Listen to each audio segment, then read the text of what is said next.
ایک مرتبہ پھر السلام علیکم ورحمۃ اللہ تعالی وبرکاتہ۔ آج کے سیشن میں میں آپ سے سورۃ الکہف کے قصے اصحاب الکہف میں جو دعا کا ذکر ہے اس کے بارے میں کچھ باتیں کروں گا۔ یہ قصہ بہت ہی مختلف ہے باقی قصوں سے قرآن کے، اور یہ صرف ایک ہی دفعہ ذکر کیا گیا ہے۔ اس قصے کی خصوصیات پہلے سمجھ لیجئے۔ پہلی بات تو یہ ہے کہ کچھ ایسے نوجوانوں کی بات ہو رہی ہے جن کو نہ کسی پچھلے نبی کا علم تھا، نہ ان کی صحبت میں کوئی نبی تھے، نہ ان کے پاس کسی وحی کا علم تھا۔ یہ ایک ایسی سوسائٹی میں تھے، جہاں تک ہماری تحقیق ہے، ہماری ٹیم کی تحقیق ہے، یہ ایسی سوسائٹی میں تھے جہاں یونانی خداؤں کو، گریک گاڈز کو ورشپ کیا جاتا تھا، ان کی عبادت کی جاتی تھی، اور یہ بہت ایلیٹ فیملی سے تھے۔ اور یہ قصہ اصل میں جب ہوا تھا اور اس کی جو شہرت ہوئی تھی قرآن کے آنے سے پہلے تقریباً 120 سال، 70 سے 120 سال کے درمیان اس قصے کی بہت زیادہ شہرت ہو چکی تھی عیسائی دنیا میں، خاص کر سیریا میں، شام میں جو عیسائی ہیں، جیکوبائٹ یعقوبی نصرانی جنہیں کہا جاتا ہے، ان کے ہاں ان کی بہت شہرت تھی۔ ان کے قصے کا ترجمہ یونانی زبان میں بھی ہو چکا تھا، ایرمیک میں، آرامی زبان میں بھی تھا، اور عربی میں بہت کم پایا جاتا تھا، لیکن زیادہ تر دوسری زبانوں میں ان کا قصہ تھا۔ اور ان کے قصے کے ان کے نام پر اصل میں چرچ بھی بنا دیے گئے تھے۔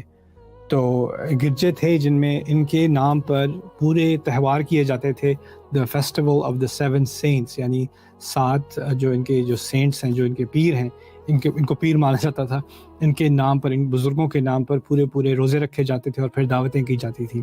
ان کے جس طرح آپ نے دیکھا ہوگا کبھی چرچز کے اندر پینٹنگز بنی ہوتی ہیں، تصویریں بنی ہوتی ہیں مریم کی یا عیسیٰ علیہ السلام کی، اسی طرح ان کی بھی پینٹنگز بنی ہوئی ہیں، ابھی بھی اگر آپ گوگل کریں تو آپ کو وہ ملیں گی۔ ابھی تک ان چرچز کی پینٹنگ موجود ہیں جہاں ان کو دکھایا گیا ہے کہ یہ 7 ہیں۔ قرآن نے تو اس کا اعتراف نہیں کیا کہ وہ کتنے ہیں، اس بات کو واضح نہیں کیا کہ وہ 7 ہیں، اور ساتھ میں ان کا کتا ہے، اور وہ اندر جو ہیں وہ دفنے ہوئے ہیں، کسی غار کے اندر پھنسے ہوئے ہیں اور سو رہے ہیں۔ تو ان کو 7 سلیپرز کے نام سے مشہور ان کا نام یہ تھا عیسائی دنیا میں۔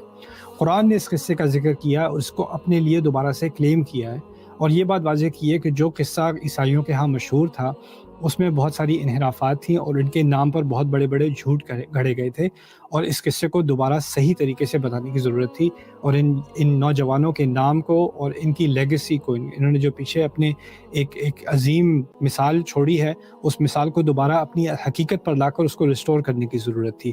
تو اس لیے اللہ تعالیٰ نے جب ان کے قصے کا ذکر کیا تو نحن نقص علیک نبأہم بالحق، ہم تمہیں ان کا قصہ حق کے ساتھ بتائیں گے، یعنی جو باطل باتیں تھیں وہ اوروں نے پھیلا دی ہوئی ہیں۔ اس کے بارے میں انگلش میں نے بات کافی تفصیل سے لیکچر کی ہے، لیکن آج صرف اس دعا کی طرف فوکس کریں گے جو ان کے بارے میں کہی گئی ہے۔ پہلی بات جو اللہ تعالیٰ نے ہمیں ان کے بارے میں بتائی کہ آپ نہیں جانتے تھے کہ یہ ہمارے بہت ہی عجیب کرشموں میں سے، معجزوں میں سے تھے۔ کانوا من آیاتنا عجبا اذ اوى الفتية الى الكهف، جب ینگ لڑکے غار کی طرف گئے۔ تو یہ پہلے سمجھ لیں کہ اس میں معجزہ کیا ہے۔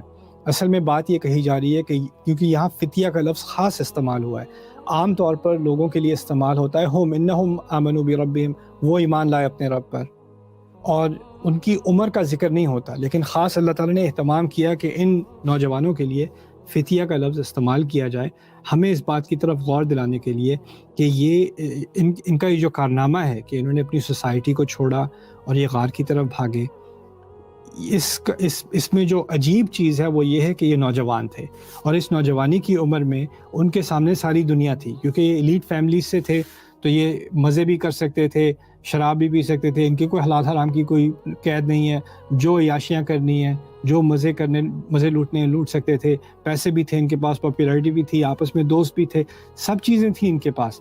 لیکن جب ایک دماغ میں بات آ گئی کہ ہم مختلف خداؤں کی عبادت نہیں کر سکتے، ہم نہیں کریں گے۔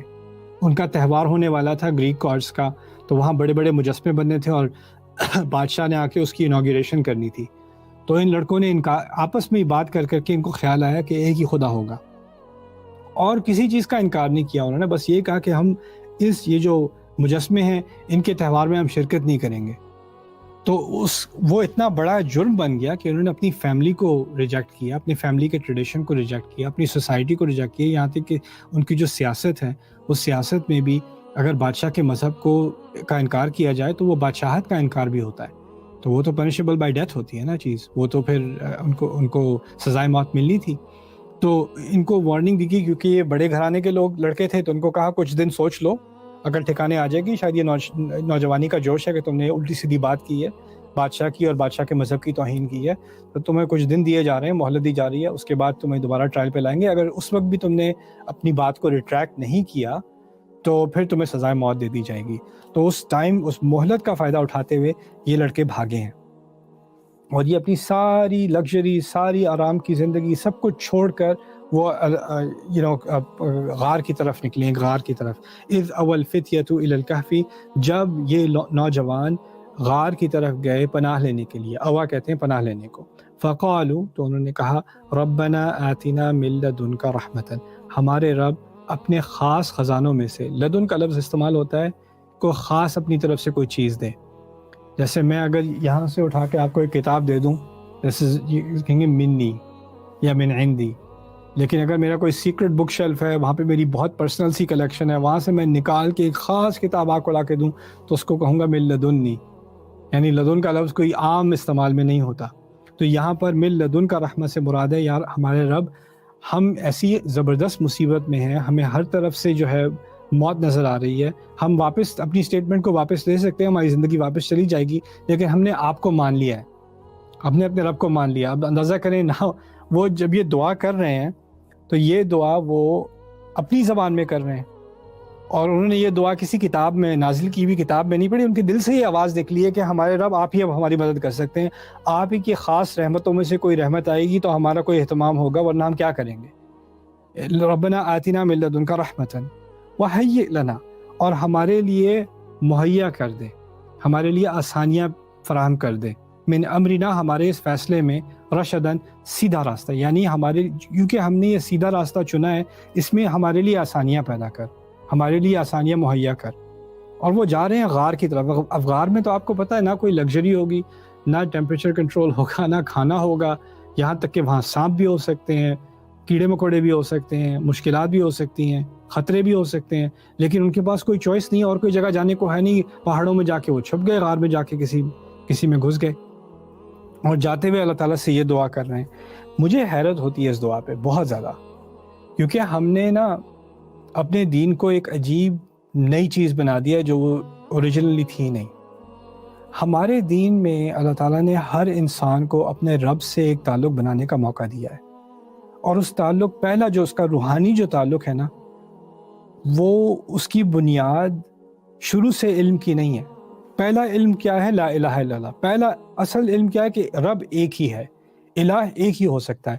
ان لڑکوں کے پاس اور کوئی علم نہیں ہے، کسی نبی کے علم کی وحی کے بارے میں یہ کچھ نہیں جانتے، کسی کتاب کے بارے میں کچھ نہیں جانتے، بس ان کو یہ پتہ ہے کہ ہمارا ایک رب ہے اور ہم اسی کی عبادت کریں گے، اور ہم اس کے نام پہ کوئی اور شرک کرنے کو تیار نہیں ہے، کچھ بھی ہو جائے ہم نے شرک نہیں کرنا، ہم نے ایک ہی رب کو ماننا ہے۔ انہیں یہ پتہ بھی نہیں کہ وہ رب ان سے چاہتا کیا ہے، ان کو اتنا بھی نہیں پتا، لیکن بس اتنا پتا ہے کہ ہم ایک ہی رب کی عبادت کر سکتے ہیں اور کچھ نہیں، توحید کے علاوہ کچھ نہیں۔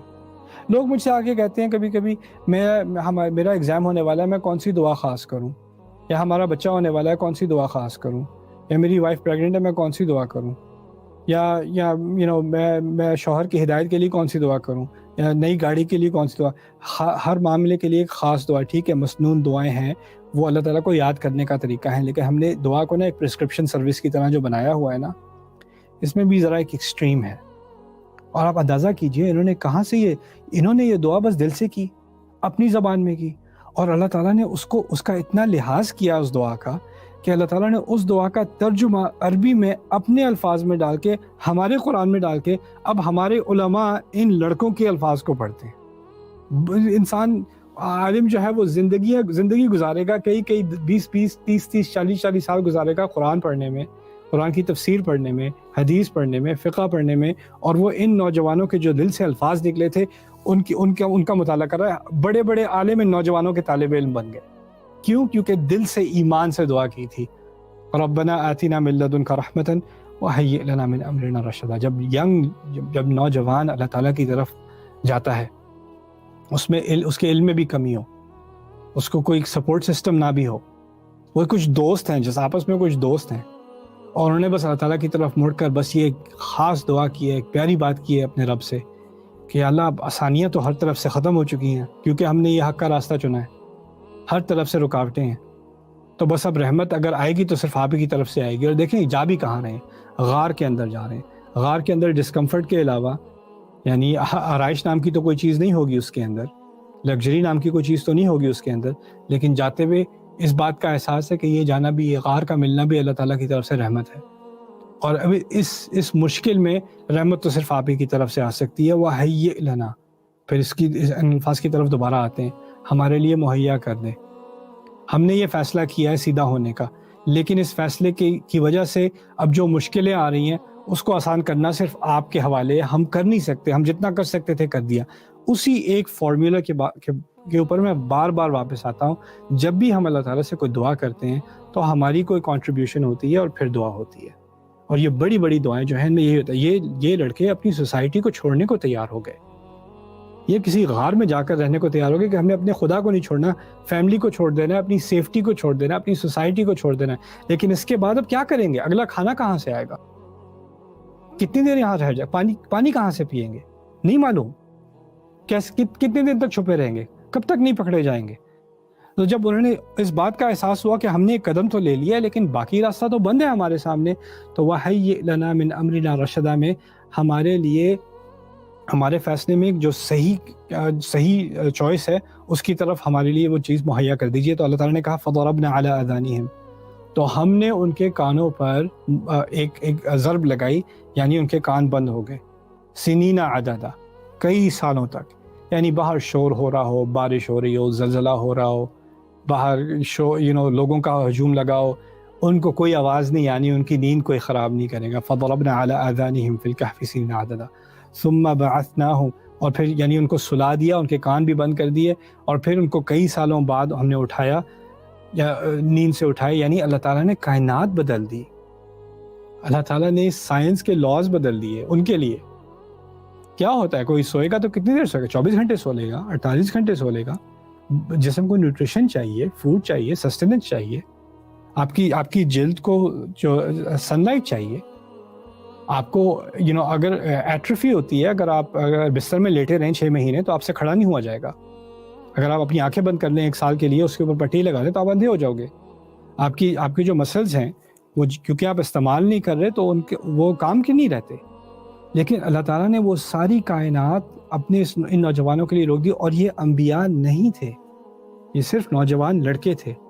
اللہ تعالیٰ ہمیں ایک بہت عظیم بات بتا رہے ہیں کہ اس مٹیریلسٹ دنیا میں جب ہم سمجھتے ہیں کہ ہر چیز جو ہے وہ مٹیریلزم کے ذریعے سے آئے گی, اس میں اللہ تعالیٰ نے ہمیں ایک اتنا عظیم درس دیا ہے کہ جب میرے ایمان پر آ کر, میرے ایمان پہ پورا اس کے تقاضوں پہ پورا اتر کے نوجوان جب میری طرف آئیں گے اور باقی دنیا کے سارے راستے ان کے لیے بند ہو جائیں گے, تو میں اپنا دروازہ کھلا رکھوں گا اور میں ان کے لیے سورج کی سمت بدلنے کو تیار ہوں, میں وقت کو روکنے کو تیار ہوں. وہ کتنے 100 سال وہ سوتے رہے ہیں اور پھر جا کر وہ اٹھیں اور پھر جا کے کہتے ہیں بھوک لگی ہے, کھانا کھاتے ہیں کہیں سے. یہ معجزہ کیا ہے اللہ تعالیٰ نے ان کے ساتھ. ہم سمجھتے ہیں معجزے صرف انبیاء کے ساتھ ہوتے ہیں, معجزے آپ کے ساتھ میرے ساتھ بھی ہو سکتے ہیں. اگر ہمارا ایمان ایسا ہو تو اللہ ایسے دروازے کھولے گا. یہ اسی آیت کی تفسیر سمجھ لیں, ومن یتق اللہ یجعل له مخرجا ويرزقه من حيث لا يحتسب ومن يتوکل علی اللہ فهو حسبه ان اللہ غالب امرہ. جس نے اللہ کا تقوی اختیار کیا وہ اس کے لیے دروازہ کہیں نہ کہیں سے کھول دے گا, اور اس کو وہاں سے دے گا جہاں سے وہ گمان بھی نہیں کر سکتا ہوگا. اور اللہ اس کے معاملے کو اس کی انتہا تک پہنچا کے ہی چھوڑے گا. ان اللہ بالغ امرہ. یہ توکل ہمیں اپنی سچویشنز میں کرنا چاہیے, اپنی ذاتی سچویشنز میں کرنا چاہیے. اور اس دعا سے مجھے ایک انسپریشن ملتی ہے کہ جو اصل تبدیلی آتی ہے نا دنیا میں, جو اصل تبدیلی آتی ہے وہ ینگ لوگوں کے ہاتھوں میں آتی ہے. جو نوجوان نسل ہے نا, وہ ایک دفعہ سیدھے راستے پر آنے پر آمادہ ہو جائے عقلی طور پہ. اصل میں یہ عقلی طور پر مسلمان ہوئے تھے. یہ توراسی مسلمان نہیں تھے کہ ان کو اسلام والدین سے ملا تھا. انہوں نے اپنی عقل کے ذریعے سے یہ اس نتیجے پر پہنچے کہ ایک ہی خدا ہو سکتا ہے. جب ہماری جنریشنز عقل کی بنیاد پر اسلام پر آئے گی نا, قرآن پر آئے گی, اس نبی پر آئے گی, اس دین پر آئے گی, تو اس کے بعد ہم سے زیادہ طاقتور کوئی قوم نہیں ہو سکتی. اگر ہمارا اسلام صرف دیا ہوا اسلام ہے, یعنی ہمارے والدین نے ہمیں دیا, ہم اپنے بچوں کو دیں گے, لیکن عقلی طور پر ہم مسلمان نہ بنیں, انٹلیکچوئل طور پر ہم مسلمان نہ بنیں, تو ہماری ترقی نہیں ہو سکتی. اور وہ جو پختگی ہوتی ہے نا ایمان کی، وہ نہیں آ سکتی، کیونکہ یہ تو صرف ایسی چیز ہے جو ہمیں اپنے والدین سے ملی، اوروں کو اور چیزیں اپنے والدین سے ملی تھیں، اس کی قدر نہیں ہوگی۔ تو اس لیے یہاں پر ان کی دعا کا جو اثر ہے نا، جو اس کی طاقت ہے، اس کو آپ سمجھیں اور اس کی بنیاد پر اپنے بارے میں سوچیں۔ آپ میں سے ہم میں سے جو میرے اس آڈینس میں سے جو ینگ لوگ ہیں، وہ اپنے بارے میں سوچیں کہ آپ کہاں کھڑے ہو، آپ پر کیا ذمہ داری ہے۔ اور اگر آپ سمجھتے ہو کہ آپ کے پاس ریسورسز نہیں ہیں، آپ کے پاس دولت نہیں ہے، آپ کے پاس پاور نہیں ہے، آپ کے پاس میڈیا کنٹرول نہیں ہے، تو آپ سے کیا تبدیلی آ سکتی ہے؟ اب دیکھ لو ان لڑکوں کے پاس کیا تھا، کچھ بھی نہیں تھا، اور اللہ نے کیا کیا، ان کا کیا مقام دیا ان لوگوں کو اللہ نے، کہ آج تک ہم ان کی دعائیں پڑھ کے ان کے اعمال میں اضافہ کر رہے ہیں۔ ہمارے نبی کو ان کی مثال دی گئی صلی اللہ علیہ وسلم، ہم ہر جمعے کو ان آیات کی تلاوت کر رہے ہیں۔ فضربنا على آذانهم في الكهف سنين عددا۔ ان کو اللہ تعالیٰ نے جس طرح بچایا ہے نا، اس طرح اللہ ہر نوجوان کو بچائے گا، اور معجزانہ طریقے سے بچائے گا جب وہ اپنے آپ کو اللہ تعالیٰ کی طرف لوٹائے۔ اللہ تعالیٰ ہماری نوجوان نسل کو اپنی طرف لوٹنے کی توفیق دے اور ان کو ایسا ایمان دے جیسا اصحاب الکہف کو دیا تھا۔ بارک اللہ لی ولکم فی القرآن الحکیم ونفعنی وإیاکم بالآیات والذکر الحکیم۔